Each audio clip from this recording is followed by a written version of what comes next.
Hey everyone, it's Rachel here from Backyard Blossoms, here with another video. Today's video is all about planting our Lisianthus, so stay tuned.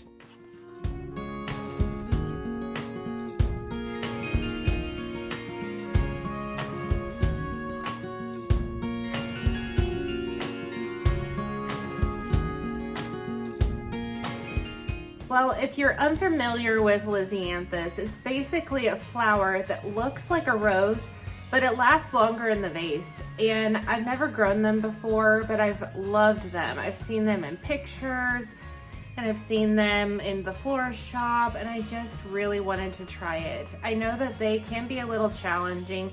I've actually done a lot of research online, and I've watched other YouTubers that have had videos on how to grow Lisianthus, and I have never tried it myself. So I've seen different ways of growing these. I've seen people that start them in soil blocks, which is basically compost, peat moss, some rock phosphate, and some green sand mixed in together, and they put them in a soil blocker, condense the soil down, put it in a tray, and let them grow in soil blocks.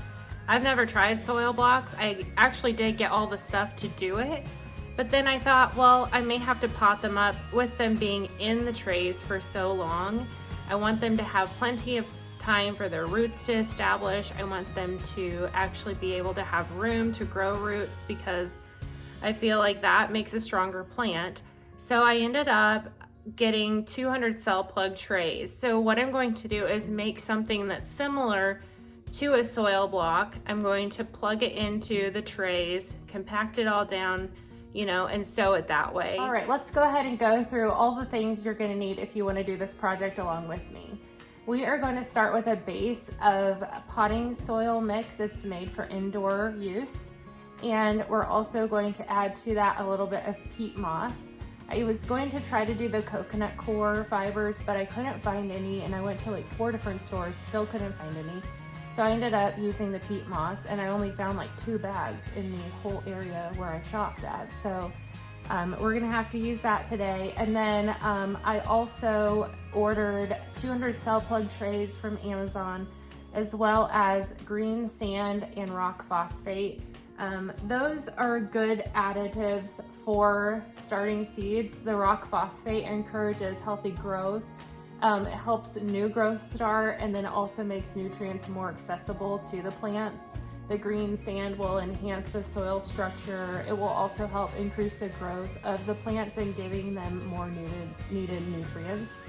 I also thought, with Lisianthus being in plug cell trays and for so long, and they are slow to grow, I thought, why don't I try a little bit of Mycorrhizae Fungi in the mix? That should help enhance the water intake of the plants.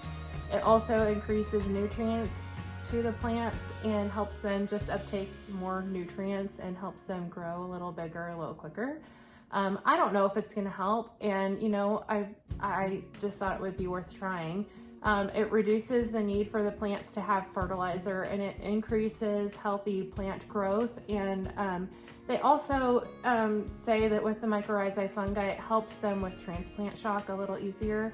So that is just kind of what I'm gonna go with. I'm probably also gonna mix in a little bit of cinnamon into the dirt mix as well. And that's just an antifungal to kind of prevent any fungal growth, because they're gonna be inside in moisture for quite a while. Okay, so our varieties that we are gonna grow today, start growing today, we're gonna start with the Arena Red, and I got all of these from Johnny's. There are many different places where you can get your seeds. You can look online, just do a Google search on Lisianthus Seeds and find a whole slew of different types. But today we're gonna do the Arena Red. We're gonna do the Doubleini Rose. Now the Doubleini are the smaller blooms. We're going to do the Arena 3 Apricot. We're gonna do a Voyage 2 White Improved pelleted seed. And we're going to do a Voyage 2 Blue pelleted. We're gonna do a Pure White, a hybrid Doubleini Blue, and then a baby pink Arena 3. So let's go ahead and mix up our dirt.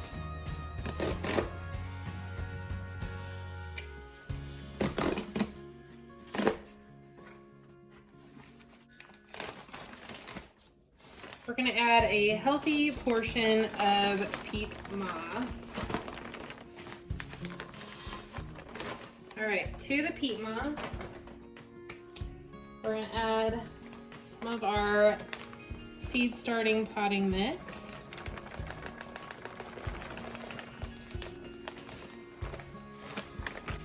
And then to this mixture, we're gonna add a 1/4 cup of green sand.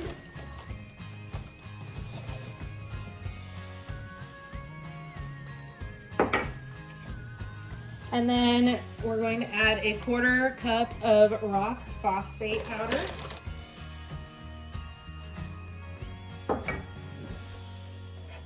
And then we're going to add in our Mycorrhizae fungi. And I'm just going to do a little sprinkle.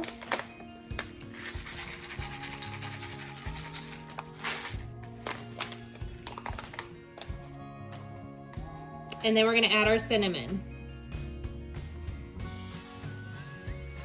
And that's about a tablespoon of cinnamon.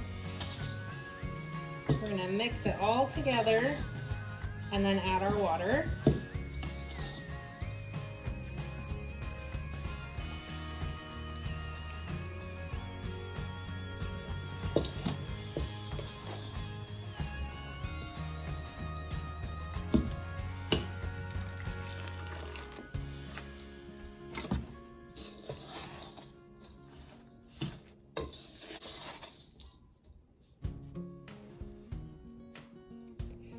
All right, we want it to be moist enough to hold the shape, and then when we squeeze it, there's a little water coming out, but we want it pretty moist.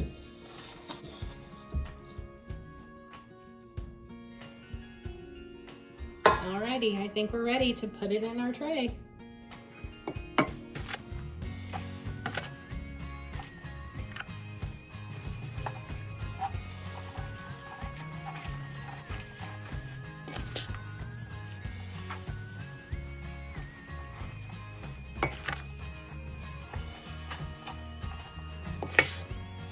I'm really excited about this. I think it'll be really fun.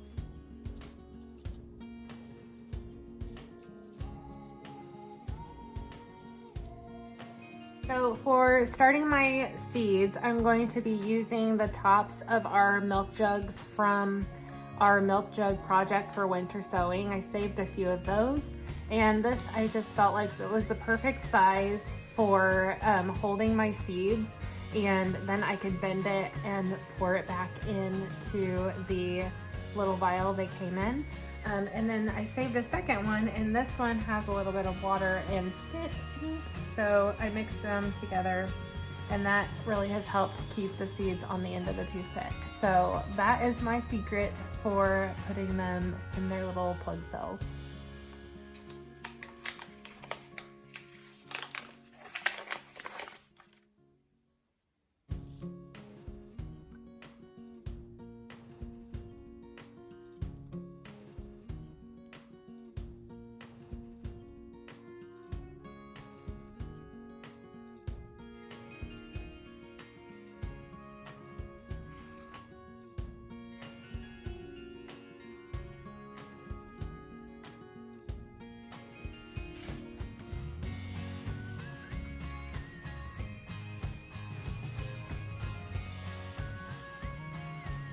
All right, so we just finished planting our last seed.